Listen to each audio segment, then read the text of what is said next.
মোদিজি কি আপনি যে যে পলিথিন দেশে রাখবেন না বললেন, যে দেশে কোনো পলিথিন থাকবে না, পলিথিন খারাপ কাজ করছে। তা জনগণের জন্য যে জিনিস খারাপ কাজ হবে সেই জিনিস না থাকাই ভালো।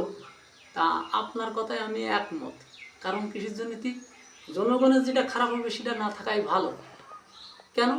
সেই পলিথিন কোম্পানি আপনার যখন কোটি কোটি টাকা দিয়ে দিল, লক্ষ লক্ষ টাকা দিল, আপনি বললেন সেই পলিথিন থাকবে, ভালো কথা। কোম্পানি কি বোকাসুদা যে থেকে আপনার এত টাকা দিয়ে সেই পলিথিনের দাম সেই 70 টাকা কেজি থাকবে? আমরা যে চাষি লোক পাইপ কিনে মাঠে জল দিতাম, পলিথিনের একটা পাইপ আছে, সেই পাইপ দিয়ে মাঠে জল দেওয়ার কাজ করতাম, 70 টাকায় কিনতাম, সেই পলিথিন এখন 200 টাকার উপরে কিনতে হয়। আপনার একটা কথার জন্যই আমাদের কি ক্ষতিটা হইলো দেখেন দিন, কত দাম হলো। তা যেটা পারবেন না সেটা করতে যান না কেন? করতে যান কেন?